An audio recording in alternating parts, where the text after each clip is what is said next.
Alors pour ceux qui ne me connaissent pas, je m'appelle Nabil Samni, comme sur votre slide. Je suis auteur, formateur et conférencier. Et j'accompagne justement les entrepreneurs à devenir une référence dans leur domaine, tout en restant eux-mêmes, grâce à cet outil qui est le storytelling.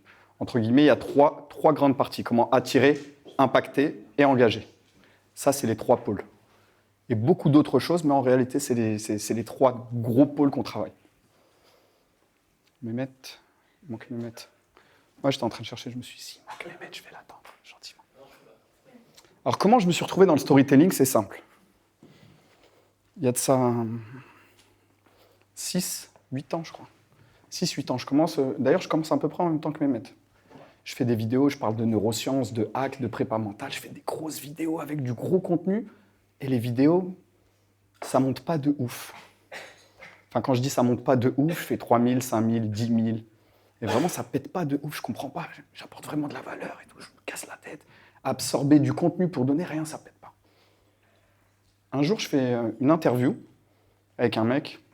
Et comme toute interview, je prépare 2-3 punchlines, 2-3 trucs à donner. Je parle avec lui pendant 3 heures, il allume pas sa cam. Ça y est, j'ai presque tout envoyé, J'envoie tout, il allume pas sa cam. Et puis à un moment donné, il me dit « Non mais parle-nous de toi, là. » Et il pose son doigt comme ça sur mon cœur, il me dit « Non mais parle-nous de toi. » Tu sais, on s'en fout de ça, ok, on a compris, tu maîtrises, mais parle-nous de toi. Et donc je décide de lui parler un peu de moi, de ma vie, alors que j'ai jamais parlé de ma vie, en l'occurrence. Et là, quand je commence à parler de moi, il soulève sa cam comme ça et hop, il me filme. Tu sais, j'arrête de parler. Il me dit « Non, fais pas attention, continue de parler avec moi. » En vrai, il m'a mis super bien pendant les 3 heures.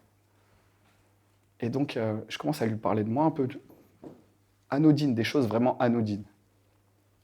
Il poste la vidéo, je crois un coup de 23 heures, un truc comme ça. Le matin, je me réveille, mon téléphone, clac, clac, clac, clac, clac, clac, clac, clac. Notif, je comprends pas. Je vois ce délire. Tu as des notifs d'habitude, mais pas 180 notifs. Et je vois la vidéo, elle est en train de partir en viral. Elle part en viral de fou. 1 million de vues, 2 millions de vues, 3 millions de vues, 4 millions de vues. Je dis, c'est quoi ce délire? Je regarde ma femme, je dis, mais attends, j'ai rien dit d'exceptionnel, là. Elle me dit, ouais, mais là, tu parles de toi, en fait. Là, tu parles avec ton cœur. Et là, je comprends pas encore, mais je me dis, en vrai, c'est ça que vous voulez? Moi, je me casse la tête à chercher du contenu, à aller absorber des livres, des formations. C'est ça que vous voulez? Et sur le coup, je tilte pas encore. Donc, je continue encore avec mes vidéos, et puis un jour, je me dis, attends, je vais retester la même sauce. Je reteste la même sauce, pareil, ça part en viral. Là, je dis, en fait, en vrai, il y a un truc. Là, il y a un truc. Et si je devais faire l'exégèse de la situation, parce que ce que je suis en train de vous dire là, c'est marrant, parce qu'il y a une personne sur Terre qui me l'a dit il y a de ça des années, c'était Mehmet. Mehmet, il me connaissait quand je commençais à, entre guillemets, à faire un peu de buzz, et il m'a dit, mais c'est un truc de fou. Il m'a dit, t'as une life, tu la caches là où les gens s'inventent des vies. Tu devrais en parler, tu devrais... Et j'étais pas super à l'aise avec ça, tu vois. Bref, de fil en aiguille et tout, je me rends compte qu'en vérité, les histoires, elles ont un pouvoir de fou. Et aussi loin que remonte ma mémoire, j'ai toujours été attiré par les histoires. Les histoires, elles te font rêver, elles te font voyager, elles te donnent envie d'y croire. Tu peux faire des trucs de fou à cause d'une histoire, et tu peux rester bloqué à cause d'une histoire. Et en vrai, l'histoire que tu te racontes est plus importante que l'histoire elle-même. Il y a des gens qui ont fait des choses de ouf à cause d'une histoire, et d'autres qui sont restés bloqués à cause de la même histoire. En vérité, tout dépend comment tu la prends. Soit tu la prends et tu la mets sur ton dos, et puis à un moment donné, scoliose, parce que ton dos, il n'a pas vocation à attraper toutes les histoires de l'humanité, soit tu la mets devant toi et ça devient un super escalier. J'allais dire une bêtise. Un escalier. Ok? Et aussi loin que remonte ma mémoire, comme je vous l'ai dit, depuis enfant, je me rends compte que les histoires, elles ont été à la base de tout ce que j'ai pu faire. Pour information, je suis entrepreneur depuis un peu plus de 20 ans. J'ai monté des boîtes dans l'import-export, dans le transport, dans la restauration, dans la téléphonie mobile. Et ça a toujours été des histoires, en vrai, qui m'ont permis de glow up. Signer des contrats, me connecter. Tout le temps des histoires. Et je pense qu'en vrai, ça me vient depuis l'histoire sans fin. Il y en a qui ont la référence de l'histoire sans fin? Pas beaucoup. On voit les plus de trentenaires.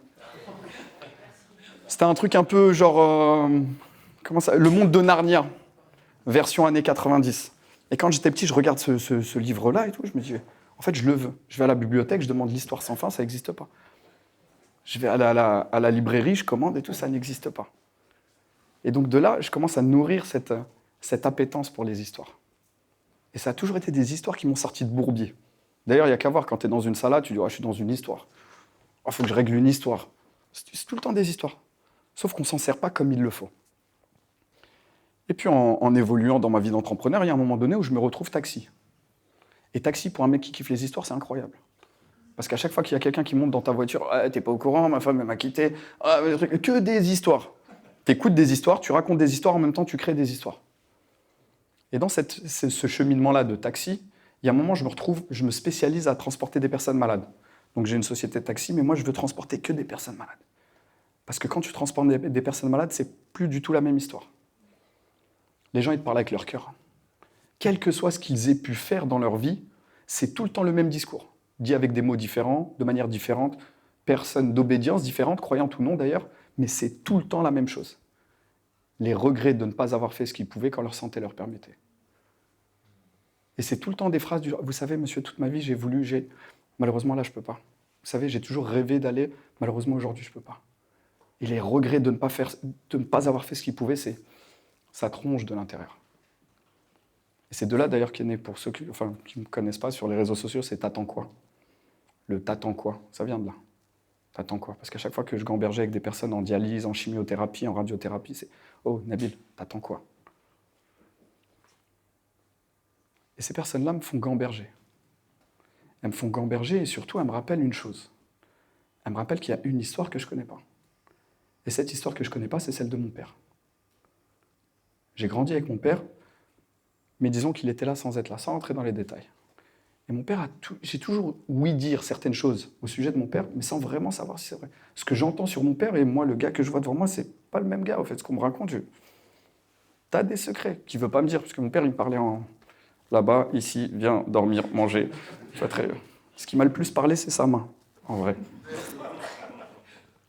Et donc, j'essayais de soutirer des infos à mon papa, mais très dur. Et à transporter ces personnes malades, je me dis un jour, vas-y, je vais rentrer. Je veux que tu me racontes. Papa, raconte-moi. Au moins que je puisse transmettre ça à mes enfants. Et donc, je viens à la maison et tout un soir. Et ce que je ne vous ai pas dit, c'est que mon papa se bat contre un cancer aussi. Cancer des poumons. Donc, en vrai, je sais comment elle finit l'histoire. Et tu passes toute ta journée avec des personnes en chimio, elle a une odeur un peu particulière, cette histoire. Donc, je me dis, vas-y, papa, il faut que tu me transmettes. Et un soir, j'arrive chez moi comme ça, avec mon agenda. Je prends mon agenda et je dis, papa, il faut que tu me racontes tout. Je vais tout écrire comme ça, je pourrais transmettre plus tard à mes enfants. Je veux que tu me racontes quand t'es arrivé en 70, les bagarres, les trucs, le café, tout ça. Et mon père, il me regarde, il me dit, vas-y. Il est en train de se fumer une clope comme ça. Il dit, yallah, glisse. En arabe, il me dit, vas-y, assis-toi. Mise à l'amende. Même pour le assis-toi, c'est une mise à l'amende. Je m'assois, je prends l'agenda et je m'apprête à noter. Sauf que là, il y a mes filles qui foutent le bordel. Un bordel monstre, mais un bordel de « m'a tapé, m'a truc », les trucs d'enfants. Je dis, tu sais quoi, papa, je reviendrai demain. Il m'a dit, ouais, vas-y, viens, reviens demain, on va se boire un café entre hommes et tu me raconteras tout ça. Et je te raconterai tout ça. Je rentre chez moi, un gosse, un truc de toute une vie. Là, entre guillemets, j'arrondis les angles, mais mon père, il a vraiment un passé de ouf. Et donc, je me dis, oh, truc de ouf, je vais savoir ça, est-ce que c'est vrai ça? Le chaos qu'il a mis là-bas, le truc, c'est la légende vivante, c'est mon daron. Et donc, je rentre chez moi et je m'endors. Pendant que je m'endors, j'entends mon téléphone qui sonne, dans mon rêve. Je vois, il y a écrit maman, 2h57. Tu connais les coups de téléphone à 2h57, c'est jamais bon. Alors je me réveille, et là je vois que le téléphone il sonne vraiment. Vraiment, 2h57, il y a vraiment écrit maman. C'est mon cœur, il se met à battre de ouf. Je décroche le téléphone, je dis maman, qu'est-ce qu'il y a et tout, tu sais, en frisson. Elle me dit ton papa il va pas bien, il a du mal à respirer. Qu'est-ce que je fais, Ouldi? Qu'est-ce que je fais, mon fils? Qu'est-ce que je fais? Je dis maman, appelle le SAMU tout de suite. Le SAMU m'avait prévenu, il m'a dit si votre papa il a un problème respiratoire, SAMU direct. Ce que je fais, j'enfile ma paire de Jordan, un survêt, je vais directement à l'hôpital. J'arrive avant le SAMU. Là-bas, je vois mon père qui arrive, brancard. Je n'ai même pas le temps de lui parler, écartez-vous. Il rentre aux urgences, il me dit monsieur, s'il vous plaît, écartez-vous. J'attends, je fais les 100 pas. Ils reviennent me voir, il me dit monsieur, votre papa, ça va vraiment pas, on va devoir le mettre sous assistante respiratoire. Ok. Tu dis rien dans les moments comme ça, tu dis juste ok, tu vois, je suis pas docteur House, je vais pas lui dire mettez-lui 2 mg d'épinéphrine, mettez-le sous. Non, je dis rien.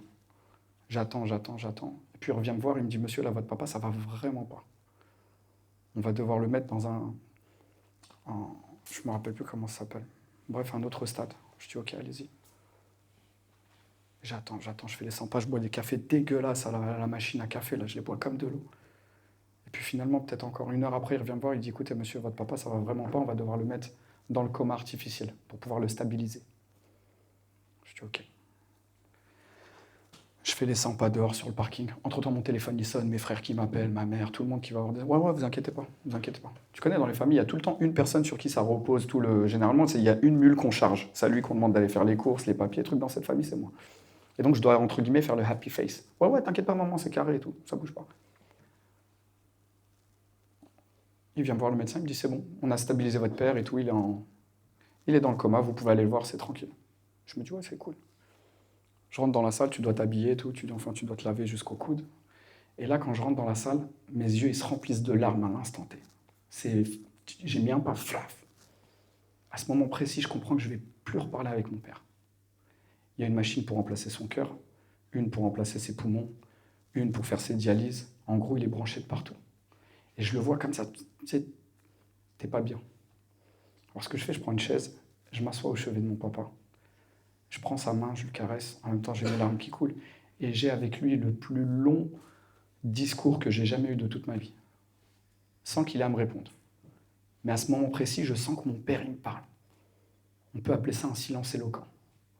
Je lui parle. Au passage, je lui caresse la main et je me rends compte que la main de mon père, elle est extrêmement douce.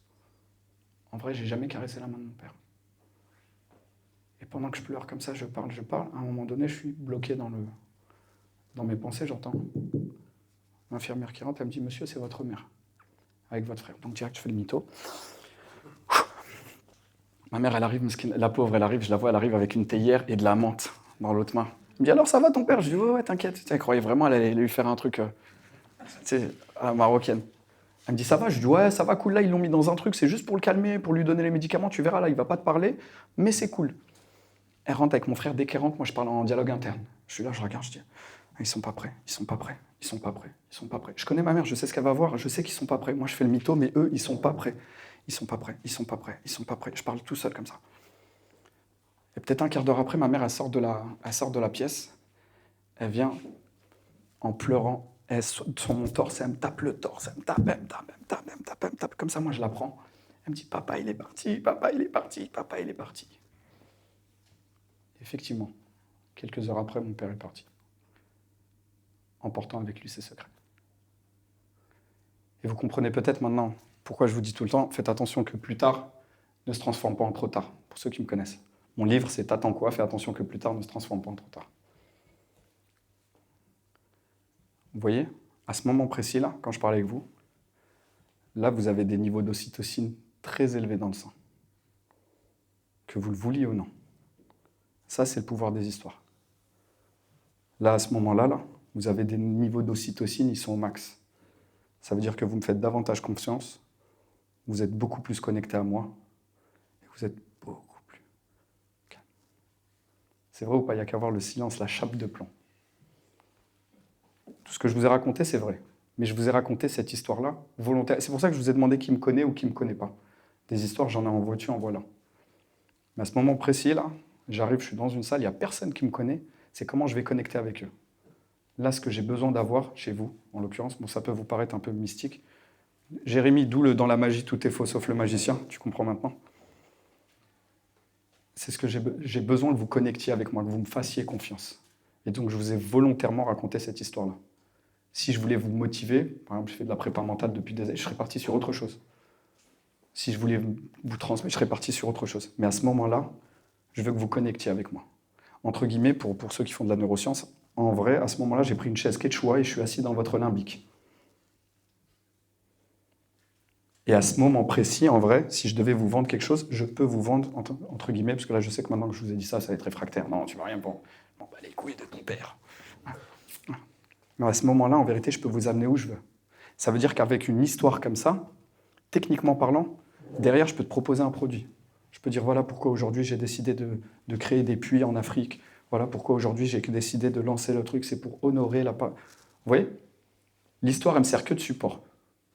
Et comme je l'avais dit à Gérald, aujourd'hui, je ne voulais pas faire le mec avec des slides et tout, du contenu. Je pense que... Qui fait du storytelling, là, parmi vous? Il y en a? Tu l'utilises? Ok. Ok.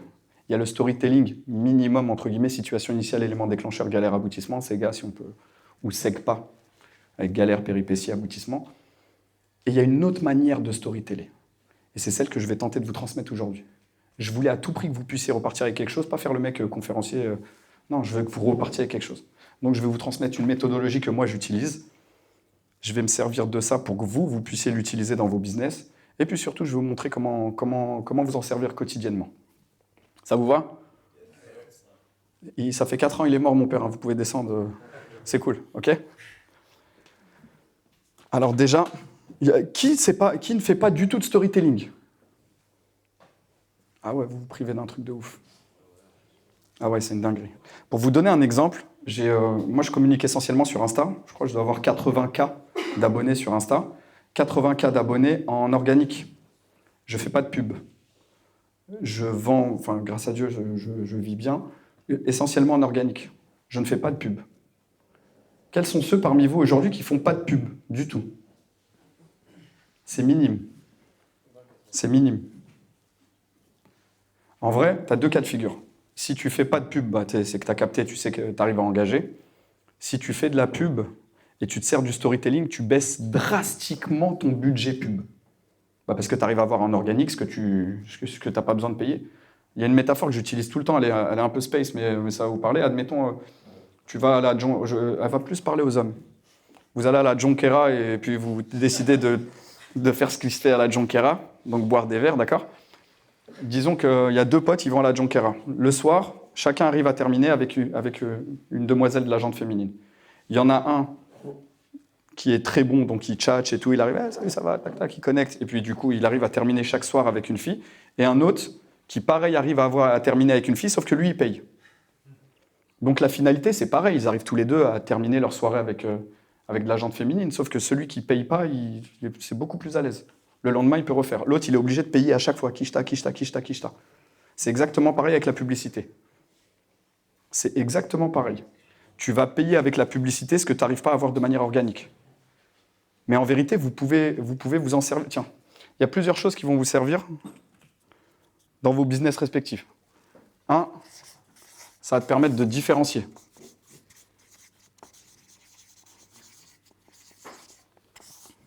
Storytelling, ça va te permettre de différencier. Sinon, tu vas me dire, par exemple, t'es coach, tu es la copie d'une copie d'une copie d'une copie. En vérité, tu es en mode photocopieur. Salut, je suis coach, je t'accompagne à. Jadis, il y a de ça pas très longtemps, ça pouvait encore marcher. Dans les jeux, disons, pour ceux qui sont dans le business en ligne depuis un peu avant le Covid, si la plupart vous êtes là avant le Covid, c'était l'âge de glace. Avant le Covid et après le Covid, c'était pas du tout la même chose. Aujourd'hui, il y a de ça pas très longtemps, tu disais, salut, dimanche masterclass, t'avais v'là le monde. Aujourd'hui, tu dis, hey, j'organise une, allez, hop là, on t'a swipé déjà. Tu peux toujours organiser des masterclass, tu peux toujours organiser des webinaires, mais fais-le de manière différente. Je vais vous donner un exemple. Là, dimanche, j'ai fait une conf à Paname sur comment transformer tes mots en euros, parce qu'en vérité, c'est ce que je fais, c'est l'art de vendre sans vendre. 120 personnes, j'ai fait une story, une vidéo, pour qu'elle puisse être partagée, parce que la story, c'est pas partageable. Une story, une vidéo, un mail, j'ai rempli 120 personnes à Paris, sur comment transformer tes mots en euros. Enfin, 102 personnes exactement, parce qu'il y a 18 invités, pour être totalement transparent. Dont Mohamed, qui n'a pas pu venir. Hein? Ah. Ouais, spécial. J'en place une spéciale pour les amis, toujours. Je les oublie jamais. J'oublie jamais. Avec un J... Non, je rigole. 102 personnes. Et 102 personnes, c'est que des entrepreneurs. Parce que apprends à transformer tes mots en euros, c'est pas viens faire de la pâtisserie. Donc j'ai 102 entrepreneurs. Grâce à ça.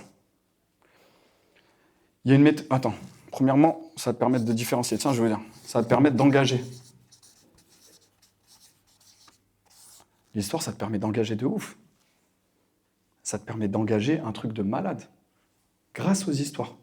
Quand tu sais le faire. Ça te permet aussi de connecter. Ceux qui ont été à l'école jusqu'à la pyramide de Maslow, sentiment d'appartenance, on est sur le... Là, c'est la psychologie. On n'est même pas sur j'aime ou j'aime pas. C'est-à-dire que techniquement parlant, quand je vous raconte une histoire, là, on n'est plus dans je le connais pas, c'est un rebeu, c'est pas un rebeu, c'est un musulman, c'est pas un musulman, il est là, il fait ça. Ou tout. Non, on s'en fout en fait. C'est l'histoire, tu connectes ou tu connectes pas. Tu vois. Et en vrai, c'est très très puissant parce que l'émotion est vectrice d'action. Et ensuite, tu justifies avec la raison. C'est tout le temps comme ça, c'est la base. C'est la base. C'est l'émotion qui t'a fait aller de l'avant, et ensuite tu vas le justifier. Peu importe ce que vous faites, c'est quasiment tout le temps l'émotion qui est vectrice d'action.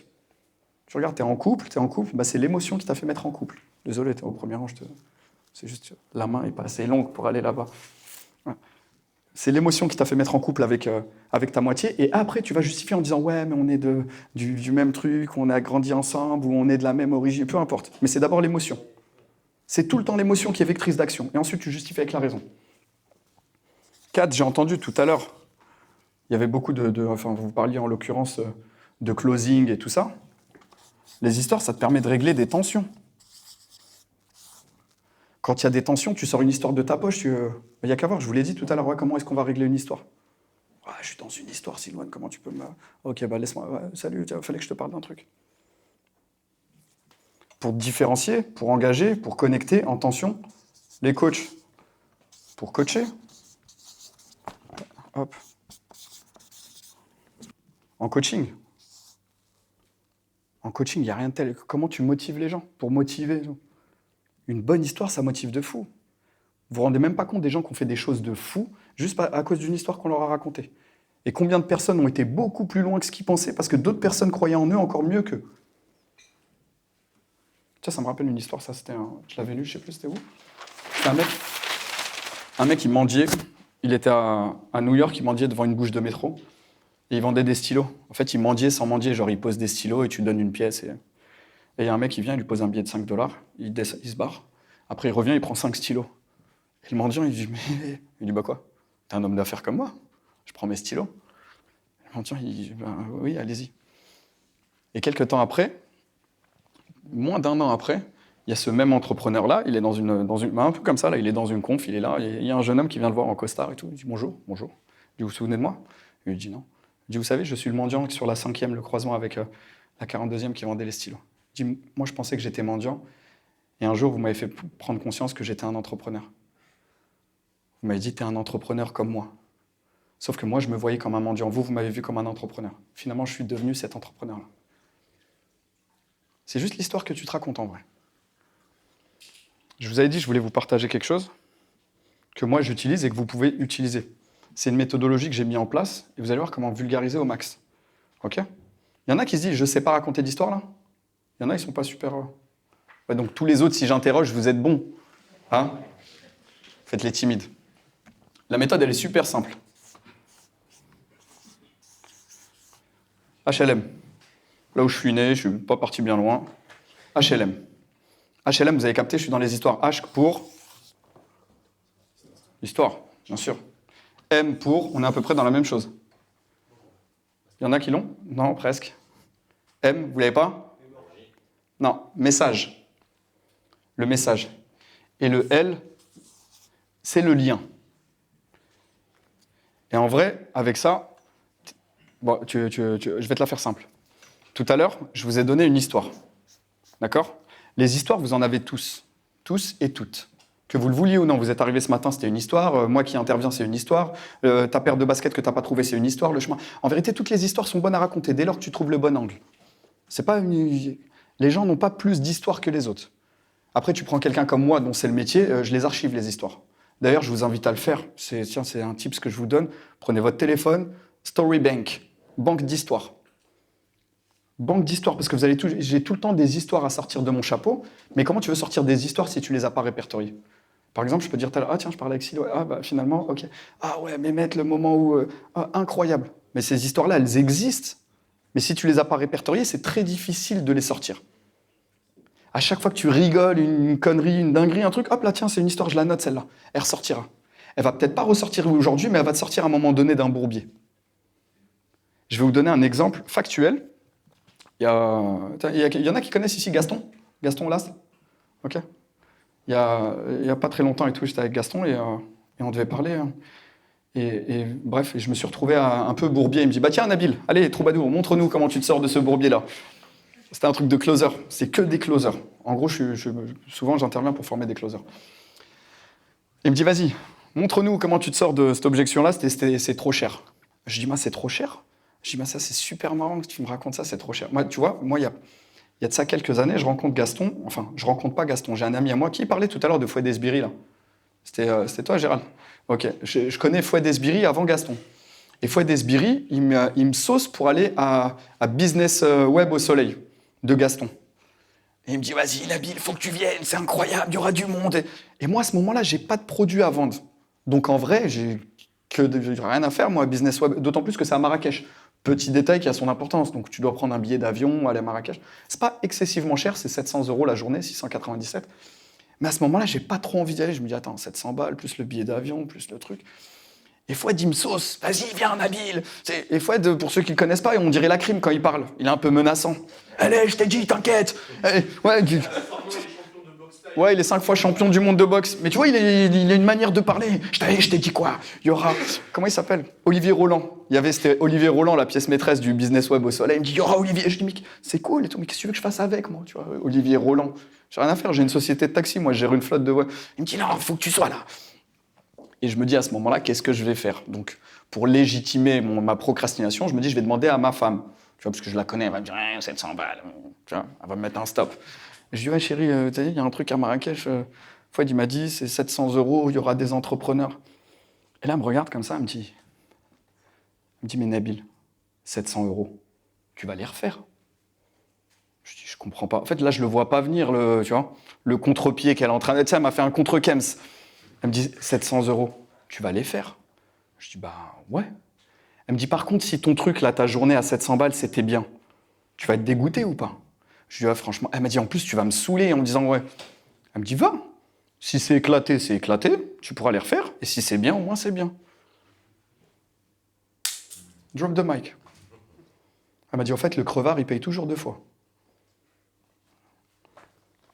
Et donc, je décide d'y aller. Et tu vois, j'illustre ce propos-là parce qu'il y a Gaston dans la salle et je lui dis... Et en gros, le mec qui était bloqué juste avant moi, c'était le c'est cher.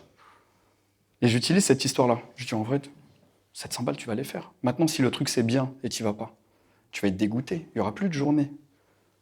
Ah ouais, j'ai semé une graine dans sa tête. J'ai pas besoin de l'argumentation. J'ai juste raconté. Et c'est factuel, elle existe vraiment, cette histoire. À tes souhaits.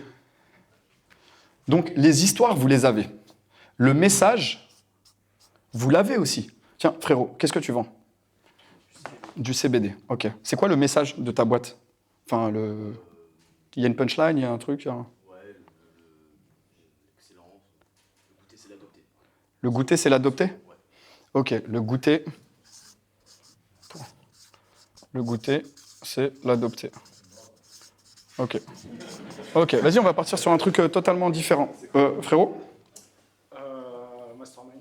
Et le but, arrête d'appuyer sur le bouton Add. Arrête d'appuyer sur le... Bouton Add. Add. Add, c'est ça ton message? Ouais. Arrête d'appuyer sur le bouton Add. Comment tu pourrais me le traduire d'une manière différente si je... Arrête... En gros, arrête de faire que de la pub. Arrête de faire que de la pub, ok. Stop la pub, ok. Quelqu'un d'autre dans une autre... Ouais, frérot? Genre, tu regardais la fenêtre, genre... Hein? Inch'Allah, il m'interroge pas, moi. Hein? Tranquille, c'est cool. Moi, c'est des formations en bourse. Donc, c'est pour construire sa retraite. Construire sa retraite, ok. Je prends volontairement des domaines qui n'ont rien à voir, c'est pour vous montrer, pour pas que vous disiez « Ouais, mais c'est juste le mec, il est bon. » Non, je suis pas bon, en fait. Tout s'apprend. Tout s'apprend. On garde ça, on en fait un autre. Il y a quelqu'un qui est dans une thématique totalement différente, là? Un truc rien à voir? C'est bien pour que ça me challenge un peu. Frérot, t'es dans quoi? Dans la reprise d'entreprise. Je forme les personnes pour la reprise d'entreprise et la promesse, c'est comment reprendre l'entreprise sans apport et sans crédit bancaire. Reprise, ok. D'où la question tout à l'heure sur le... Ok, comment reprendre une entreprise sans apport et sans crédit bancaire. Attends, j'écris. Ok. Alors tu vois, regarde, je vais vraiment, et là pour le coup, c'est vraiment pour illustrer mon propos, je peux le faire d'une centaine de manières différentes, mais juste pour que vous compreniez. Vous voyez, tout à l'heure, je vous ai raconté l'histoire de mon père. On est d'accord? Donc l'histoire, elle est là. Elle est factuelle, ça bouge pas. Tourne-le comme tu veux, c'est l'histoire qui s'est passée pour mon père. D'accord? Le message, vous l'avez tous. Goûter, c'est l'adopter, stop la publicité, enfin, c'est dit d'une manière différente, mais la retraite, c'était quoi déjà? C'est la bourse, construire sa retraite avec. Construire ta retraite avec la bourse et entreprendre sans crédit bancaire. Tu vois, quand je te raconte l'histoire de mon père, vous, vos messages, vous les avez déjà. Ce que je veux vous dire par là, c'est qu'avec ça, vous n'avez pas besoin de charbonner de ouf parce que les histoires, vous les avez déjà. Votre message, c'est ce que vous vendez, ce que vous faites, ce que vous proposez. Vous avez juste à trouver le lien. C'est là, au fait, où le flip-flap, il se fait. C'est que dans le lien. Bah, tu vois, par exemple, si je devais vendre la CBD, tu vois, je peux te dire, OK, je raconte l'histoire de mon père, la même chose, hein, ça ne va pas bouger. Et je te dis, en fait, dans les derniers moments où mon père faisait sa chimiothérapie, la seule chose qui le soulageait un petit peu des douleurs, c'est la CBD. Tu vois? Croyez-le ou non, je vous l'ai dit, au début, mon père fumait des cigarettes. Ça fait 55 ans qu'il fume des cigarettes. Et vers la fin, il fumait de la CBD. Et un jour, mon père m'a dit cette phrase magnifique, goûter, c'est adopter. Je dis, papa, t'es passé de la Marlboro à la... Il m'a dit, le goûter, c'est l'adopter. Tu vois? Et voilà comment est né ce truc-là. Finalement, en fait, on ne vend pas de la CBD. On permet à des personnes malades de se soulager un petit peu. On permet à des personnes stressées de pouvoir se libérer du stress. On permet à des personnes dans le truc, tu vois? Mais frère, là, je sais pas comment tu communiques, mais là, on n'est plus dans la même sphère, tu vois? Toi, tu arrives avec CBD, hey, goût litchi, goût pastèque, hey, salut, on a du truc, la puff, il y a 60, tu vois. Si j'arrive avec ce truc-là, je vais clignotant à gauche, je passe devant, je ne suis pas du tout dans ta thématique. Tu vois? Stop là. Tiens, je vais partir sur la retraite parce que ça me parle plus et je passe juste après. La retraite, c'est pareil. La retraite, arrivé à la fin, je me rends compte qu'en fait, mon père, il a passé sa vie à travailler. Il n'a jamais épargné. Son seul but, c'était de travailler toute l'année pour pouvoir nous emmener 1 mois et demi au Maroc, durant l'été. Et mon père, en fait, le seul truc qu'il n'a jamais fait, c'est épargner. Il aurait kiffé partir à la retraite avec un petit peu de laurier, il aurait kiffé le truc. Et voir mon père partir sans avoir épargné, ça a créé en moi un sentiment, une frustration énorme. Et je me rends compte qu'il y a énormément de gens qui n'épargnent pas pour leur retraite. Notamment des personnes qui ont travaillé dans le bâtiment, qui ont travaillé salariés et qui ont travaillé dans des tâches difficiles. Aujourd'hui, avec ma méthodologie, enfin je ne sais pas comment c'est, donc là j'invente, après il faut trouver un truc vrai, tu vois. Ma méthodologie permet justement d'investir aujourd'hui dans l'épargne pour pouvoir créer ta retraite. Pour que les personnes qui ont une vie acharnée puissent avoir une fin digne de ce nom, pour qu'ils puissent profiter. Alors peut-être qu'aujourd'hui, tu n'as pas le temps, peut-être qu'aujourd'hui, tu n'as pas le truc, mais tu vois, fais juste attention que plus tard ne se transforme pas en trop tard. Parce qu'à un moment donné, il n'y a pas d'au revoir. Tu vois. Enfin là, je suis en impro, donc tu me laisses un peu de temps, il faut que je le gratte, je te le fais d'une manière différente. Tu vois? Et là, on n'est plus du tout pareil. Parce qu'en vrai, alors attends, entreprendre sans crédit bancaire, là, c'est la même chose, tu vois. Mon père est né dans un HLM, il est mort dans un HLM. La simple et bonne raison, c'est qu'il a toujours voulu avoir un pavillon. Mais il n'a jamais pu acheter parce qu'il ne faisait pas de crédit. Et c'est très difficile pour des personnes qui ont un petit salaire de pouvoir acheter. Et j'ai vu mon père pleurer je ne sais combien de fois, à s'embrouiller avec ma mère parce que, techniquement parlant, on n'avait pas les sous. Ma mère qui lui disait « Ya Abdrahman, fais un crédit ». Et mon père qui disait « Non, Ya Abdrahman, fais un crédit, on va rester là au moins pour nos enfants ». Et aller voir se déchirer comme ça à longueur de journée, j'ai décidé, moi, de faciliter aux personnes, quelle que soit leur religion, quelle que soit leur obédience, quel que soit leur but. Tu n'as pas envie de faire de crédit, je peux te faciliter, grâce à une méthodologie simple. Et en faisant cette méthodologie-là, je ne suis pas dans « salut, je fais du crédit bancaire », tu vois. Je facilite à des personnes, tu vois, dans la précarité, à pouvoir accéder à un... Vous captez un peu le... Stop la publicité, c'est le même schéma. En vrai, regardez, je vais vous montrer un peu pour que vous compreniez. Ouais. Là, du coup, c'est le contenu. Comment, par exemple, celui qui vend du CBD, comment il pourrait appliquer ça au niveau du format? Est-ce que tu lui dis, fais une pub où tu parles? Bien sûr.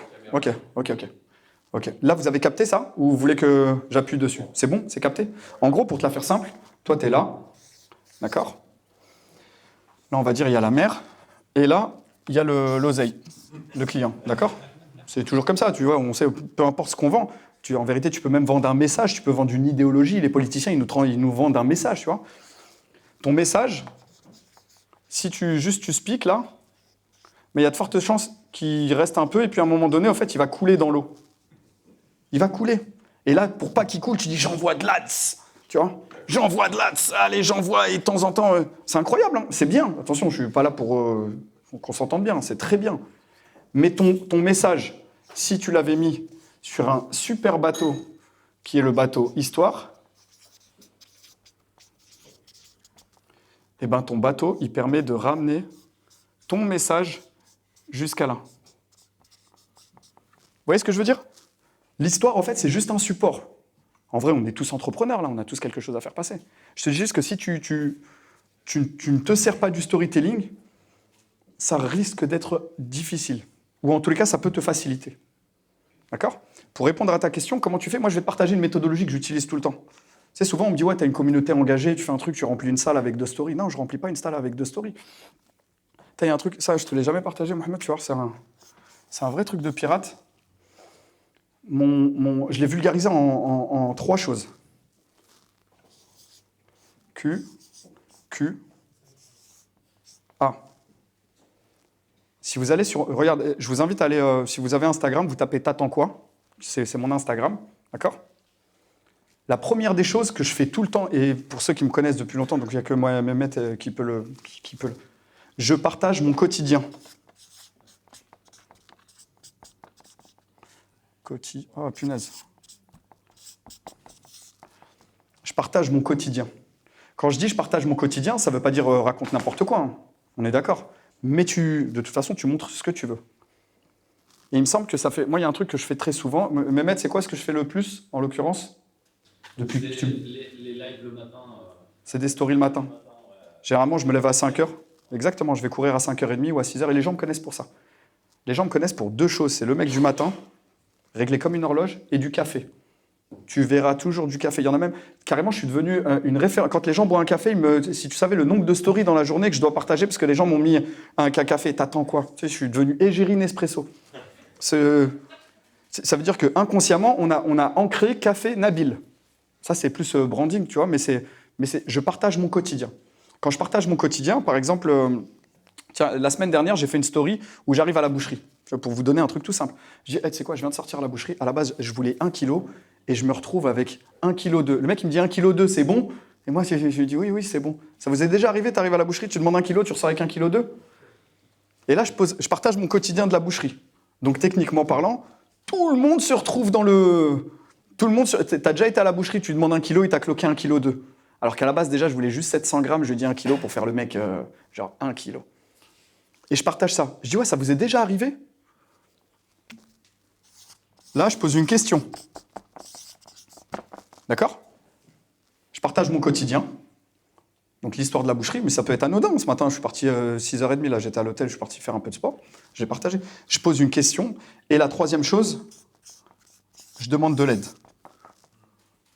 Dites-moi l'équipe, là, parce que je viens de me faire cloquer pour 1,2 kg au lieu d'1 kg. Dites-moi, est-ce que vous savez comment faire pour... Je sais comment faire, en vrai. Je lui donne 10 €, je lui dis donne-moi 10 € de kefta, c'est pas plus compliqué. Mais je demande aux gens qui me regardent. Et là, j'ai une flopée de « oui, tu devrais faire ça, alors moi, hop. » Quotidien, question, aide. Pour comment je le fais quotidiennement. Ça, c'est en story. Je vais te donner un exemple concret.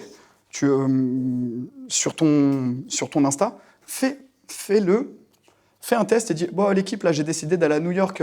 Là, ça y est, je me suis décidé. J'ai toujours rêvé d'aller à New York. Jamais été à New York. Tu sais, ton quotidien. Ouais, dites-moi, il y en a qui ont déjà été à New York, là ? Et tous ceux qui vont... Même ceux qui n'ont jamais interagi avec toi. Hein, comme des furets, tu vois. Hop là. New York ? Oui, moi. Tu vois. Alors, si tu demandes de l'aide, là, tu as tous les... Même les haters, ils te donnent, tu vois. Ouais. Vous avez un truc à me proposer ? Ouais, je pense que tu devrais plutôt... Alors attention, si tu vas à Staten Island, prends pas la navette, tu devrais... Là, tu sais, tu fais sortir qui, là, de là ? Tous ceux qui corrigent les fautes d'orthographe, là. Tu sais, quand tu fais une story, il te dit, ouais, c'est « et eux ». Tu vois ? Ouais, ben, « et eux ». Là, tu les fais tous sortir. Et d'une manière générale, on aime quand on nous demande de l'aide. T'aimes ? Moi, j'aime bien. Ouais, salut Nabil, je vois que t'es truc Bordeaux, est-ce que tu... Ouais, ok, bien sûr. Bah tiens, je vais te partager c'est mon coiffeur. Hop, envoie-lui un message. Les gens aiment que tu leur demandes de l'aide. Quotidien, c'est basique. Là, tu peux partager ce que tu veux. Une question, de l'aide. Mais ça, moi, je le fais sur Insta, mais tu peux le faire sur Facebook, tu peux le faire sur... Il y en a parmi vous qui ont déjà demandé de l'aide et ils se retrouvent avec une flopée de messages. Vrai ou pas ? C'est incroyable. Tu dis, ah ouais, tout ça. Ça fait 6 mois que je vous partage des trucs, vous n'êtes pas là, je vous demande de l'aide. Oui, bien sûr, alors tu devrais d'abord faire... Ah ouais, en plus, tu as tous les professeurs, là. Et tu as tous les frustrés qui n'arrivent pas à faire, tu sais, ils aiment bien ce... Alors, je pense que tu devrais... Tu vois, il n'y a pas de problème, frérot, je te remercie. Tu vois, sans mentir, si votre ramage se rapporte à votre plumage, vous êtes le phénix des hôtes de Facebook. Ils sont contents. Tu fais lui un kiff, il est content. Dimanche, là, moi, ça m'est arrivé. Ça m'a fait chelou. Je fais une conf, donc 120 personnes. Dans les 120 personnes, il y en a qui viennent de Marrakech, il y en a qui viennent de Tanger, il y en a qui viennent de Suisse, il y en a qui viennent d'Aix, il y en a qui viennent de Nantes, dans la journée. Techniquement parlant, j'ai rien à leur vendre. Enfin, à l'instant T, j'ai rien à leur vendre. En vrai, c'est le meilleur webinaire qui puisse exister. Tu fais une salle, ça convertit derrière. Pour ceux qui ne font pas de présentiel, parce que c'est incroyable le présentiel. Et les gens, ils sont là, ouais, c'est Nabil, tu te rappelles si, mais il me dit, ouais, tu te rappelles, on avait échangé. J'échange avec des milliers de personnes. Je me rappelle plus trop. Tu me dis, mais si, tout, je t'avais dit pour ma belle-sœur. Quand? En octobre 2021. Ouais, bien sûr. Tu vois, mais là, ils sont persuadés que tu es de leur famille, en fait, qu'ils te connaissent. Parce qu'ils te voient tellement quotidiennement que c'est incroyable. Donc ça, vous pouvez vous en servir. En mode story. Enfin, story, Insta, ce que vous voulez. Hein. Sur LinkedIn, c'est exactement... Oui, frérot. Comment tu l'appliquerais sur la partie publicité plutôt, qui pousserait sur un appel à l'action à la fin, plutôt que la partie organique? Ok. Sur la partie publicité, je le fais. D'ailleurs, des fois, là, avant-hier, je passe ma journée à faire des VSL là, pour des clients. En fait, c'est ta vidéo. Ta vidéo, elle, là, c'est plus... Il y a des copywriters dans la salle, tu vois? Non? Ok. Là, c'est plus, tu vois, le copywriter, comment tu rentres dans... Mais moi, je le fais d'une manière générale, ce que je vous ai dit tout à l'heure, quand je vulgarise au max, vraiment, c'est vulgarisé au max. Tu vois, le storytelling, tu as 4 grandes parties. Sega, parce que Sega, c'est plus fort que toi, pour ceux qui ont la ref à l'époque de la console. Situation initiale, élément déclencheur, galère, aboutissement. Tu vois? Et si tu regardes, par exemple, dans mes vidéos, je t'invite à regarder, très souvent, je te dis, à la base, j'étais là, mais ça, c'est pas passé comme prévu. Tu vois? Hop. Et si tu regardes bien, on suit exactement ça. Après, c'est en 1 minute 30, mais tu peux le faire d'une manière différente. Tu le fais, après, tu rajoutes un peu pour le... Tu sais, quand tu vas... Là, c'est sur une vidéo de pub, c'est différent. Il y a 4 grosses branches, entre guillemets, tu vois. C'est vraiment, je vulgarise au max, parce que sinon, je vais rentrer dans...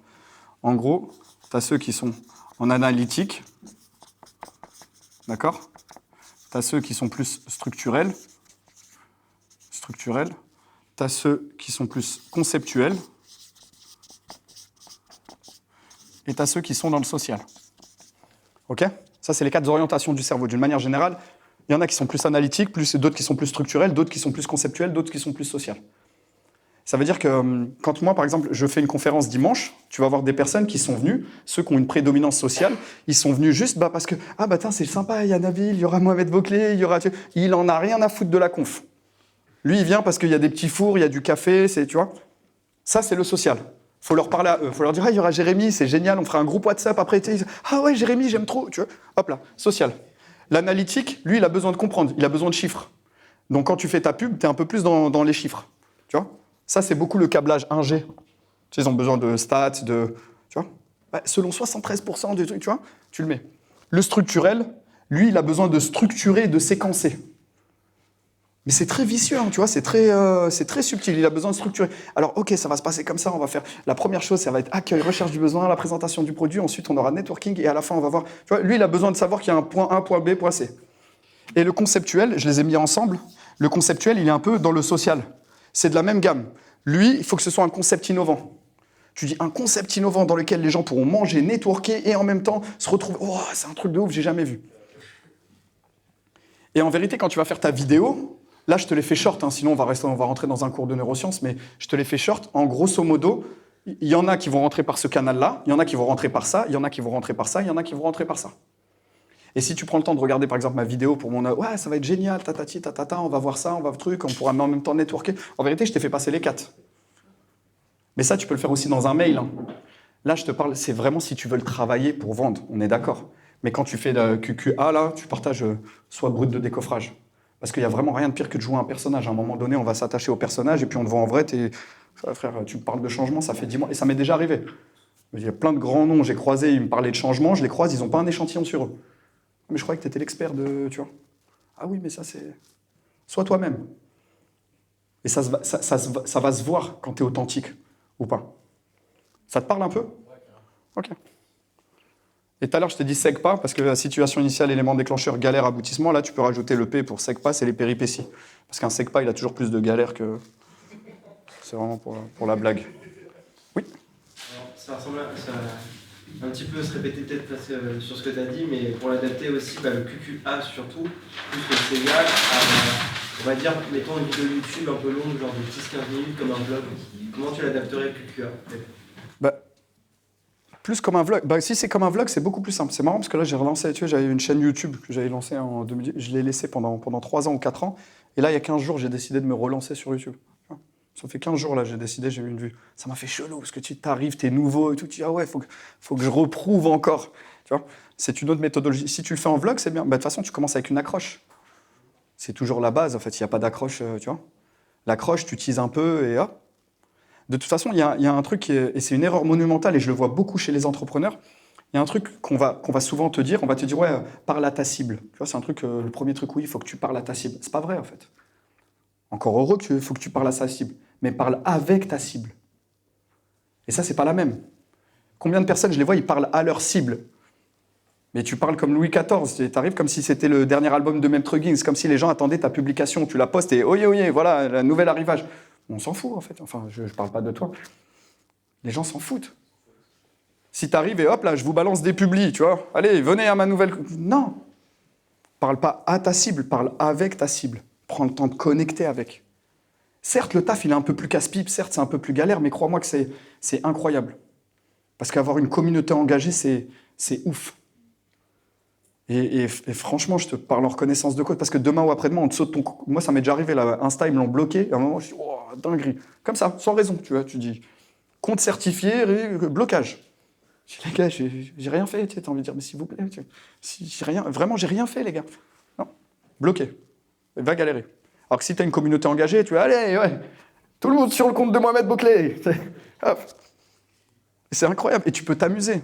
Moi, je le fais des fois avec mes élèves. Je leur dis, hey, ça vous dit, on va éteindre quelqu'un en live. Tu vois, allez, les gremlins, on y va. Tu te rends pas compte. C'est incroyable. Et quand tu as une communauté engagée, tu vois, hier, j'ai partagé une vidéo d'un mec qui a fait, ouais, je me suis fait avoir par un influenceur. En fait, il parlait de moi. Et en vérité, c'est un hook. Et j'ai reçu je ne sais combien de messages. Ouais, j'étais prêt à l'éteindre. Ouais, j'étais prêt à... Non, les gars, c'est cool, il épice. Mais fais-le quotidiennement. Ça vous va? Pour l'instant? Ouais? Sur ce que demandait Emmanuel sur les créas, en ce moment il y a un truc, il y a une créa qui tourne, ça pourrait être une créa de je pense, mais c'est en gros, on cherche 5 closers motivés. Et je trouve que cette accroche-là, dans le côté un peu aide, où en fait tu inverses la relation, où tu vas pas proposer mais tu vas plutôt demander, donc un peu ce côté A du aide, j'ai l'impression que cette créa, et pourtant c'est juste une créa ultra basique, c'est juste un statique. Là, c'est... Et ultra efficace. C'est différent, on est dans le hook. Dans le hook, tu dois toujours... En fait, c'est le seul truc sur lequel tu dois galérer vraiment, c'est ton hook, ton accroche. Pourquoi? Parce que tu peux faire une bête d'accroche, tu te rends compte que très peu de temps après, il y a plein d'autres personnes qui font la même accroche. Tu vois? Moi, tu regardes, dans mes accroches, je fais des trucs chelous. Des fois, je parle en serbe. Vraiment, des fois, je parle en serbe. Des fois, je fais des stories, elles sont filmées à l'envers. Tu vois? Les gens disent... Et après, je mets une petite voix off, tu sais, je prends 10 secondes. En fait, en vrai, je me suis filmé pendant 30 secondes à rentrer à Intermarché. Hop là. Après, je la refilme, mais à l'envers. Je la mets dans CapCut. Et avec une voix off. Ah ouais. C'est bizarre. Des fois, tu as l'impression que tout va à l'envers. Puis quand tu t'en rends compte, tu dis, qu'est-ce que je fais là? Non, c'est bon, en fait, c'était juste pour te faire la story à l'envers. Qu'est-ce que tu fais là? Et les gens restent accrochés. Bon, en vrai, reste, c'était juste pour te dire que je fais un live demain, un truc, tu vois. Et les gens, ils restent accrochés. Mais c'est à toi de faire preuve de créativité. Chacun... Mais le hook, c'est important. S'il n'y a pas d'accroche, t'accroches rien. Ok? Je vais tenter de vous faire charbonner un peu, parce que là, je vois que c'est un peu... Non, le savoir sans faire, ça ne sera jamais du savoir-faire. Si je suis là juste pour vous faire passer des slides et tout, c'est cool, mais en vrai, charbonner un peu. Vaut mieux 1 gramme d'action que 10 tonnes de savoir.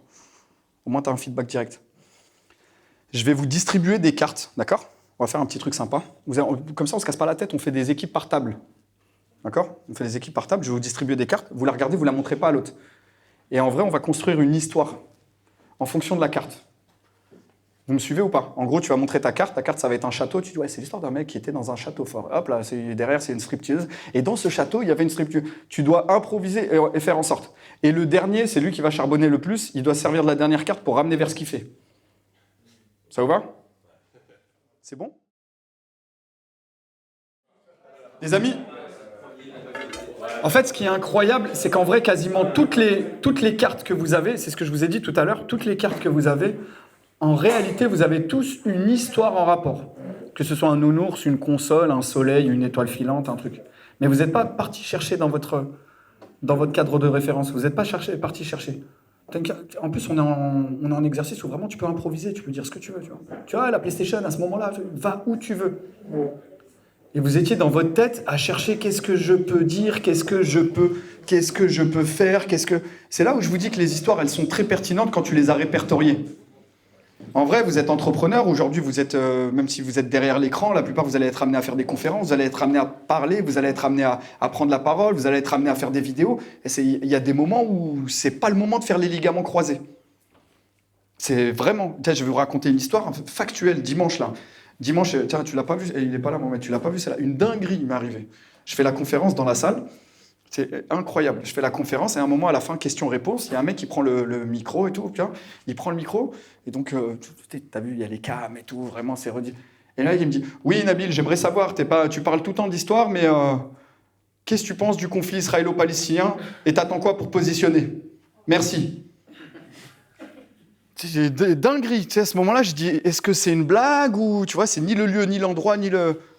Et je vois, tu sais, il y a un silence dans la salle. Et à ce moment-là, je me dis, en fait, j'ai deux cas de figure. En plus, j'avais mes filles qui étaient venues, genre, vous allez voir papa en conf et tout, tu vois. J'ai des filles, j'ai des caméras, j'ai des trucs. J'ai deux cas de figure. Soit je le cadre, tu vois, genre en mode, tu vois, c'est ni le lieu, ni l'endroit, ni le moment. Soit je l'éteins. Ben, je l'ai éteint. Tu vois? Ouais, je l'ai éteint. En plus, je suis pas le dernier à mettre les pas, tu vois. Il y a des fois, tu ne demandes qu'à démarrer. Mais si tu n'as pas de la répartie à ce moment-là, si tu n'as pas de quoi envoyer, si tu n'as pas de quoi jacter, si tu n'as pas... T'es mort. Et c'est pour ça que ça va vous servir tout le temps. En fait, prenez le temps de répertorier une histoire. Je vous l'ai dit tout à l'heure. Tu es en galère, sors-moi une histoire. Différencier pour engager, pour connecter quand il y a une tension. Quand tu es en galère, quand il n'y a plus rien à raconter. Je ne sais pas quoi faire. Ah bah tiens, c'est super marrant. Une histoire, ça te permet d'aller chercher dans ta tête. Tu vois ? Ça te permet, à ce moment-là, tu as une carte, je sais pas, il y a un rayon de soleil. Ah, ça me rappelle une fois, j'avais été en vacances à Phuket. En vrai, plus exactement, j'étais du côté de Patong et il y avait un rayon de soleil. Pendant ce temps-là, toi, tu es en train de chercher dans ta tête. Tu es en train de chercher quoi? Mais l'histoire, tu l'as. Tu n'as pas à la chercher. Elle est déjà là. Et elle vous sortira de bien des galères.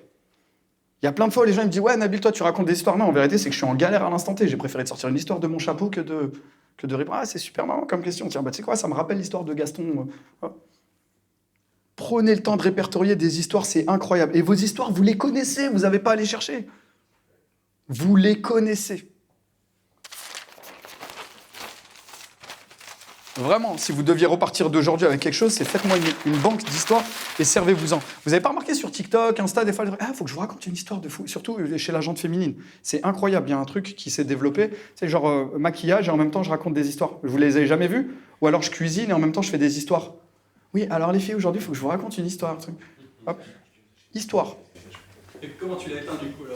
Bon, après, je recadrage, tu vois. J'ai fait un recadrage et je lui ai expliqué qu'en grosso modo, tu vois, je lui ai sorti une histoire. Je lui ai dit, il y a un truc qui est simple, tu vois, sans rentrer dans les détails, mais je lui ai dit, tu vois, frérot, moi là, je travaille. Je lui ai dit, moi, je travaille. Sur Insta, je travaille. J'ai d'autres boîtes, mais sur Insta, je travaille. Je lui ai dit, toi, tu me demandes de faire à mon taf, tu veux que je me positionne pour je sais pas quoi. Je lui ai dit, mais toi, tu vas à ton taf avec un drapeau et tout, et je lui ai dit, mais tu fais pas à ton taf, pourquoi tu me demandes moi qui suis sur les... Moi, je travaille, là. Je dis, ok, dans la salle, quelles sont les personnes que j'ai aidées en off? Quelles sont les personnes que j'ai aidées en off? Sans jamais... Tu vois, il y a peut-être la moitié de la salle qui a levé. Enfin bref, ça, c'est un autre délire, tu vois, mais souvent, quand je peux aider, j'aide. Je dis, tu vois, toutes ces personnes-là, j'ai aidé. Pourtant, j'ai pas besoin de le dire. Je dis, pourquoi tu veux que... Ça va t'avancer à quoi, toi, dans ta vie? Tu vois, on est rentré dans plein de... Tu vois, clac. Ça, après, il avait l'air tout con, tu vois. Bref. Pour vous la faire simple. Ouais, vas-y. Tu partages beaucoup justement de sujets perso. Ouais. Tu partages beaucoup de sujets perso depuis un petit moment. Okay. Est-ce qu'il y a des effets pervers de cette stratégie que tu as pu répertorier comme étant les plus récurrents et comment tu fais pour les tacler? Ok. Tu vois, tu es très pertinent, Yoni. Il y a souvent les gens, quand on connaît pas, on pense que le storytelling, là je vois vraiment quand on est débutant, on dit ouais, il faut que je fasse mon storytelling. Tu vois? Mais le storytelling, c'est pas ton histoire perso. Le storytelling, c'est l'histoire au service de ce que tu fais. L'histoire au service de ce que tu vends. Tu regardes mon cas de figure, je suis père de famille, je suis entrepreneur, je suis conférencier, je suis fils, je suis plein de trucs. Quelle histoire je vais te raconter? J'en ai un milliard des histoires. Je vais te raconter une histoire qui va servir ce que je fais, une histoire qui va servir ce que je vends. C'est l'histoire au service de ce que tu fais. Et il y a un moment donné, quand je partage quelque chose, en fait, c'est pour ça que je redis encore, tout à l'heure, j'avais dit à Jérémy, dans la magie, tout est faux, sauf le magicien. En vrai, tout est calculé, tu vois. Ça peut paraître ouf, mais dans une journée de... Regarde, depuis ce matin, j'ai échangé, on a rigolé, un truc, tu regardes dans mes stories, il y a une story où je bois un café à 6h du mat', tu vois. Une story où voilà, ok, on va charbonner. Une story, ça vient servir mon message. Je te partage ce que j'ai envie de te donner. Il n'y a pas quelqu'un avec toi, tu n'es pas Gary Vee avec quelqu'un qui partage en H24. Hey girl, bro, you don't talk to me like that, ok? Dans tes stories, toi, tu mets ce que tu veux. Est-ce que ça sert ou pas ton message? C'est beaucoup plus complexe que ça. Tiens, je vais tenter de vous partager un truc en 2 kg 8, 3 kg 2 pour que tu captes. Comment je vais le faire? Tiens, je vais le faire comme ça. Ça répond à ta question? Pas du tout? Comment? Non, pas du tout. Ok. Tu m'as dit qu'est-ce que je partage? Non, je t'ai pas dit ça. Pardon. Toi qui as adopté cette stratégie, Ouais. quels sont les effets négatifs ou les effets Ah, pervers de ok. cette stratégie que tu as pu constater et comment tu fais pour les... Ok. Les effets, je le vois pas trop, si ce n'est peut-être que la proximité. Tu sais, des fois, on pense que, tu vois, trop proche. Tu vois, tu crées une proximité qui est... Ça a un bon côté, ça a un mauvais côté. Tu vois. Ça a un bon côté parce que tu te sens proche du peuple. Du coup, les gens, tu vois, ils connectent avec toi et c'est très important, tu vois. Non, là, c'était un mec, il est sorti de nulle part. Lui, il est venu à la conf, je sais pas de quoi, je sais pas ce qu'il veut, lui, tu vois. Mais c'était juste pour te dire qu'à ce moment-là, tu vois, tu le vois pas venir. Si t'as pas un peu de répartie, t'as pas un peu de bagage, tu ligaments croisés, tu vois. Un exemple, une fois, je fais une interview à la radio, en direct et tout. Le mec, je passe en direct et tout ça. Et à un moment donné, il me pose une question très perso sur un truc rien à voir. Elle dit, dis-moi, Nabil, je me suis dit, et moi, j'arrive pour discuter je crois que c'était sur la sortie de mon livre.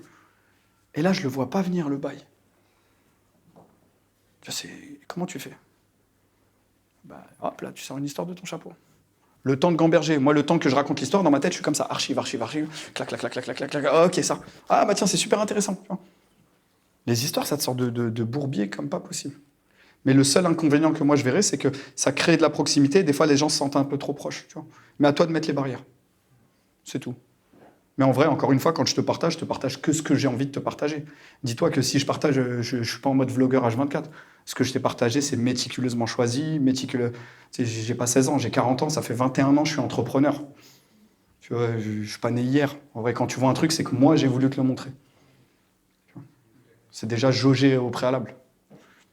Ouais. Et quand tu poses des questions, tu disais de demander de l'aide, Ouais. Est-ce que tu le fais aussi sur ton domaine d'expertise ou c'est plutôt sur des anecdotes du quotidien? Sur le quotidien, parce que là, c'est là où j'ai la chance de ramener le plus de monde, tu vois. Parce que quotidien, quand je vais à la boucherie, jusqu'à preuve du contraire, techniquement parlant, je parle à un peu tout le monde, tu vois. Et des fois, je peux le dire sur des choses très perso. Et des fois, ça m'arrive de demander de l'aide sur des choses où j'ai déjà la réponse bien tranchée. Mais c'est important, tu vois. Je peux venir avec mes idées et repartir avec les tiennes. Mais dans ton domaine d'activité, par exemple, tu ne vas pas dire, voilà, je suis en train de préparer un nouveau bouquin et je galère sur ce sujet-là, ou dans cette posture d'autorité que tu vas avoir sur le storytelling. Ok. Est-ce que là-dessus, Non, je le fais pas. Ça, je le fais pas. Par contre, je les engage avec moi. Je les engage. Moi, mon domaine, je le maîtrise de A à Z. Il y a plein de trucs sur lesquels je suis nul, je suis éclaté au sol. Le storytelling, je suis bon. Jusqu'à preuve du contraire, je le maîtrise. Mais je vais les engager avec moi. Vous en pensez quoi? Dites-moi, les amis, je suis sur une période à un moment très... Est-ce que vous pensez que je dois... Tu vois, je les engage avec moi. Genre, j'écris un livre, on l'a écrit ensemble. Enfin, à un moment donné, je t'ai sollicité. Tu vois? Mais là où je veux aller, je sais déjà où je veux aller. Ça répond? tu leur donnes pas l'illusion de, en gros, on va un peu en co-créer ensemble? Non, vraiment, je les sollicite pour de vrai, tu vois. Okay. Je les sollicite pour de vrai. Je demande, ouais, vous en pensez quoi, tu vois. Et c'est important, tu vois. Ils sont là tous les jours. Et techniquement parlant, ceux qui me regardent, c'est eux qui potentiellement vont acheter mon livre. Tu vois ce que je veux dire? Je montre un peu les backstage. Et il y a un truc que je mets tout le temps, c'est vraiment peut-être l'ingrédient que je mets le plus souvent à toutes les sauces, c'est la curiosité. Ça, je le fais tout le temps, tu vois. Je le fais, mais alors, tu vois, que des contre-pieds. Là, ah ouais, Titi, la curiosité. La curiosité, jusqu'à preuve du contraire, c'est l'élément le plus puissant que j'ai trouvé pour engager les gens. Qu'est-ce qu'ils sont curieux, les gens? Ils aiment trop savoir, t'es avec qui, tu fais quoi? Parce que, concrètement, moi, en gros, je développe cette nouvelle chaîne sur l'équilibre entre l'entrepreneuriat et la famille. Ok. Donc, je suis plutôt dans une quête un peu de pèlerinage, de voir comment les gens font. Je vois plein d'anecdotes mes gamins que j'ai emmenés en vélo parce qu'ils voulaient tester le vélo. Ok. Et j'aurais plein de moyens de poser des questions. Vous auriez fait comment? Et du coup, là, je me mets dans une posture plus de vulnérabilité, même si en fait, moi, je sais comment je m'y serais pris. Je pourrais les engager en mode ah ben moi je les aurais laissés ou non moi je les laisserais pas, mais du coup ça me met dans une posture plus vulnérable, mais en même temps les gens vont se sentir. Le truc qu'il y a, c'est que ta vulnérabilité, ça c'est vraiment très fort ce que tu dis. Il y a, c'est peut-être la moitié des personnes que j'accompagne souvent, c'est ce dilemme-là. Tu vois, je veux pas me montrer vulnérable. Tu vois, je veux montrer ça, mais d'un autre côté ça va me mettre en position de faiblesse. Mais en vrai tu demandes pas de l'aide parce que tu es faible, tu demandes de l'aide parce que tu veux rester fort. Elle est là, toute la différence. En termes de posture, ça va te rendre humain. Ça va te rendre humain. D'une manière générale, quand tu fais du storytelling, quel est la plus grosse truc avec lequel les gens connectent? C'est les galères. C'est qu'à un moment donné, les gens se disent « Ah, il est comme nous. Ah, elle est comme nous. » Tu vois? Quand tu partages ton « Ah ouais, il me ressemble. Ah ouais, moi aussi, j'ai eu cette galère-là avec ma fille. » Et à chaque fois qu'il y a des gens qui vont connecter, hop là, ils vont monter dans le bateau avec toi. À chaque... C'est des game changers depuis qu'on a identifié ça dans ma com perso. C'est à chaque fois, Contrôle fiscaux, machin, c'est le truc qui marche. Non, c'est pas plus. À chaque fois que tu as une galère ou un truc, un moment difficile, on est humain jusqu'à preuve du contraire. Si tu as eu des problèmes avec ta fille, il y a de fortes chances que je les ai eus avec ma fille. Et peut-être que je vais pas te calculer, à un moment tu vas dire ouais, est-ce que ça t'est déjà arrivé avec ta fille et tout. Oh, un truc de ouf quand il a parlé le gars, franchement je me suis reconnu. Merci. Là en ce moment, je sais pas si vous regardez sur les réseaux sociaux, il y a un mec que je suis, c'est incroyable. Il s'appelle Kémil, je crois, peut-être que vous l'avez vu passer. C'est un mec qui partage son quotidien, il fait de la chimiothérapie, le pauvre. Il a un cancer. C'est incroyable. Je le connais ni d'Adam ni d'Ève. Le mec, j'ai vu sa première vidéo, il nous montre un truc, un petit jeune, hein, je crois, il a 24 piges ou un truc comme ça. Hop, chimio, full storytelling. Et là, c'est de l'humain, juste, il a partagé. C'est direct, tu t'es connecté. Moi, je sais ce que c'est que de perdre ses cheveux avec la chimio. Et le mec, il partage, mais c'est une porte. À chaque fois que tu vas partager une galère, en vrai, tu vois, d'une manière générale, on veut montrer que ce qu'on a. Ouais, j'ai réussi à faire, j'ai targeté, j'ai eu, j'ai ci, j'ai ça. Ouais, mais qui es-tu quand personne ne te voit? Qui es-tu quand tu es tout seul et que tu pleures là, tu vois? Il y a peut-être des frustrations, tu vois. Mais moi, juste pour continuer, c'est que je vois bien le délire de le faire, et c'est quelque chose que je fais, mais avec la résolution à la fin, tu vois, où je vais dire, voilà, ça, et c'est comme ça, donc en mode storytelling. Mais là, ce que je trouve intéressant, c'est la dimension de je raconte, et je pose la question, et après je demande de l'aide. Mais du coup, j'amène pas la touche de, bah moi, voilà comment je m'y prends, tu vois. Tu peux, ça dépend. En fait, tu as deux cas de figure. Soit à un moment donné, moi je le fais souvent, il y a des fois où je veux montrer mon savoir, entre guillemets, je sais que je vais apporter la solution, donc je vais raconter cette histoire de galère pour voilà comment moi j'ai fait, tu vois. Je te partage mon cadre de rêve. Et il y a des fois où tu peux être en mode de je sais pas, tu vois. Et qu'auriez-vous fait à ma place? Dans tous les cas, ça dépend. C'est toi qui sers. C'est pas un truc que tu fais tout le temps la même chose, sinon on te voit venir. Il y a des fois où tu demandes de l'aide, il y a des fois où tu ah tiens, je vais tirer un enseignement. Aujourd'hui, il m'est arrivé ça, voilà l'enseignement que j'ai tiré. Tu vois? Ouais, vas-y, Sylvain. J'allais juste rebondir dessus en disant, et justement en montrant que tu as testé différentes choses, au contraire, ça peut aussi te donner une posture d'autorité, parce qu'après, dans ce que tu vas vendre, tu vas être en mode, bah, justement, moi, je suis passé par ces galères-là, j'ai écouté les différents conseils, j'ai testé plein de trucs, il y a des trucs qui ont marché, qui n'ont pas marché, et maintenant, je sais du coup ce qui marche, et donc, du coup, je vais vous accompagner pour vous faire gagner du temps. C'est exactement ça. C'est exactement ça. Quand tu montes le truc, ça ramène ta légitimité. Et très souvent, quand les gens font du storytelling, c'est très simple. Hein, c'est ça. C'est à la base, j'étais là, puis je me suis retrouvé là, et puis d'un seul coup, j'ai découvert la lumière, et aujourd'hui, je t'accompagne à. Enfin, je vulgarise, mais en gros, c'est ça. Mais c'est je suis passé par là, j'ai connu ça, j'ai perdu ça, je suis passé par là. Si toi, tu te retrouves dans ça, aujourd'hui, j'ai le Waze pour te sortir de là. C'est ça, en fait, vulgairement. Vraiment, je grossis le trait, mais c'est ça. Ouais. Et comment raconter une histoire quand t'as pas forcément le message? Parce que par exemple, quand tu parles de ton quotidien, et que t'as pas forcément, tu vas pas demander tous les jours de l'aide à ta communauté, et t'as pas forcément un message, une leçon à retenir. Okay. Qu'est-ce que tu ferais justement pour raconter l'histoire pour que ce soit toujours captivant sans le message à la fin? Ok. Il y a une règle de base que je t'invite à mettre en place, tu vois, c'est n'est pas une histoire à raconter sans un objectif derrière, et n'est pas un objectif sans une histoire à raconter. Okay. Tu veux me raconter une histoire, pourquoi? Parce que quand quelqu'un te raconte une histoire, soit c'est une histoire drôle, soit c'est une histoire... Tu vois, quand t'es en couple? Ok, tu vois, quand madame elle rentre du boulot, peut-être à la fin de la journée, elle te raconte, elle te partage généralement, enfin si elle travaille ou pas, je sais pas, mais d'une manière générale, elle te partage, ouais, voilà, tu vois, la journée elle a duré 8 heures. Il y a un moment donné, elle va te partager une histoire qui va durer 5 minutes, peu importe ce qu'elle a choisi, mais il y a un but derrière. Ouais, non, mais j'ai croisé Brigitte, en plus, comment elle se la raconte celle-là, tatati, tatata, tu vois, peu importe. Il y a une histoire, mais il y a un message derrière. Parce que sa journée, quand elle te raconte sa journée, c'est pas sa journée. Sa journée, elle a duré 8 heures. Elle a vu 1 milliard de choses, mais elle a décidé de te raconter cette histoire-là. Il y a un objectif. Donc, n'est pas une histoire à raconter sans un objectif derrière. Et n'est pas un objectif sans une histoire à raconter. Si tu as un objectif, tu as forcément une histoire qui va avec. Ça répond? Ok. Ouais, vas-y. Donc, t'es là. Juste pour compléter, mais Vas-y. est-ce que du coup c'est pas grave si l'objectif ne sert pas forcément ton message? Si ça n'a pas de rapport, mais que c'est comme. Non, pas forcément. Mais non, mais sinon, tu serais full. Ça te déshumaniserait. Parce que le but, c'est de t'humaniser. Si c'est tous les jours en bicrave, vente, c'est ça y est, en fait, tu nous as. Ouais, Et d'une manière générale, regarde dans les gens que tu suis, je ne sais pas les gens que tu suis, regarde les personnes que tu suivais ou que tu suis maintenant.